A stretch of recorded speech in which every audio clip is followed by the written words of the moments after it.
sticking with the restaurant and your neighbors and your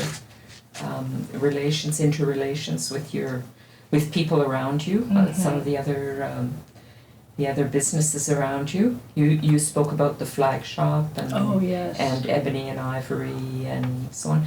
Can you expand a little on your relationships with those other businesses around you? Okay, so we I'll start with the obvious. Like, we would go to each other's businesses for haircuts. You know, Morley from the Western Wear Shop would come over almost every day just to hang out with my dad and, I don't know, talk about the news, whatever. And then he would have his bowl of wonton soup. And then there was Al's, and he had a really good deal with haircuts, really cheap haircuts. So my dad would go often to have his haircut there. And then with Shirley of Ebony and Ivory, I remember all three of us kids would go over there and get our haircuts. And they would come over to us and get takeout a lot, quite often. So my mom knew, like, oh, Curtis, I remember Curtis, and he likes to eat this. And then, the pharmacy was on the corner. And I remember sometimes if we didn't have enough cash or we wanted to get coins, we would go over to the pharmacy and get the coins. Yeah, and then we even had like a police station next door for a little bit. I remember that, yeah. But there was one time we actually needed the police, but when we went there, they weren't there. Oh, so bad. Anyways, yeah, so, and then there was the tailor upstairs, so they would help us alter our pants or something.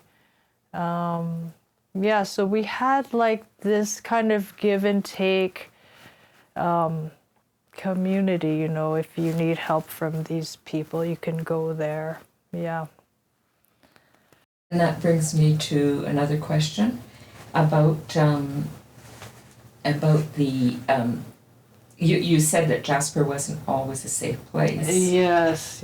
What about and it had a reputation. Yes. In Edmonton. Yes. And you true. Living in Laurier Heights and going to Ross Shepherd. Yes. Can you talk a little bit about that stigma maybe of Jasper Place and having a business in Jasper Place? Did you feel that outside? Yeah, you're right. Yeah, and that's why I asked about, the angle of the interview. Like, am I supposed to paint a rosy picture of Jasper? Because it's honestly, yes, it wasn't a great place.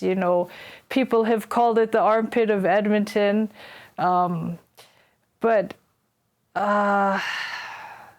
and even Jasper Place High School, it also at that time, it wasn't as good as Shep. Like, people saw Ross Shepherd in a higher light.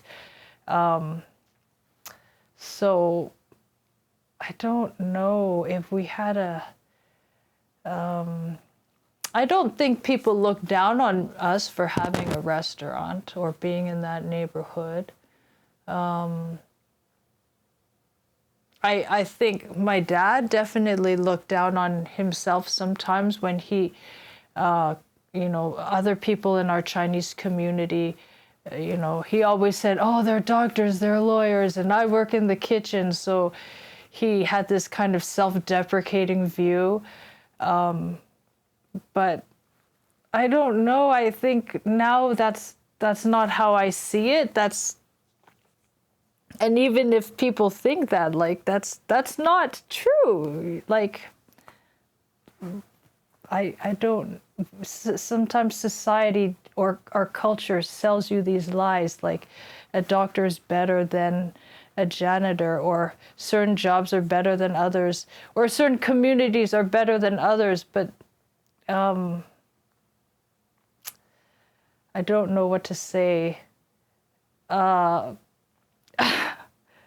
Like, maybe if I had young children, I wouldn't want to raise them in Jasper Place, but at the same time, like, it's a part of our city, so it's good. Like, we still need to pay attention to it and put effort and money to revitalize it. So I don't know. Not every place can be like sparkling clean and rich. Yeah, I don't know what to say. I can't, yeah. Did you find that there was, well, you say not every community can be rich, but did you find that there was poverty, a distinction between other areas of Edmonton and Jasper Place in terms of class and poverty? Yeah, you're right. There are places in Edmonton that are, different socioeconomic status. Jasper Place has a lower socioeconomic status, and we would have all kinds of customers. So we'd have like business professionals, we'd have truck drivers, we would have people with alcohol addictions. But we still serve them, you know. There's still people. So, we had a variety of customers, Mm-hmm.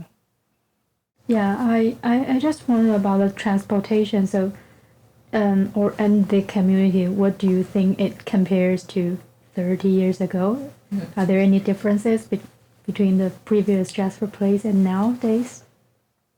Oh, now they're trying to put in the LRT. Mm-hmm. So I think that'll change things for sure. The city is trying to, I don't know if this is a trend or something, but, you know, they put the LRT through Chinatown, and they also put it through this. So I wonder if they do that to, like, poor areas to revitalize. I'm not sure. But anyways, I think it will help bring, like, increase, you know, just help people get around better in our city. For now, it's so convoluted in there. It's very hard to get around. But I think it'll probably be better than it used to be. And what about, do you think Chinese business or Chinese in this place compared to the 30 years ago? Is there many or that fewer Chinese business? I think, to be honest, I feel like the Chinese people now, they don't like to go to Chinatown or Stony Plain Road. Like, they prefer to go to the newer areas, or even the mall, like West Edmonton Mall has a TNT, or they have TNT and Lucky 97 on the south side, right? So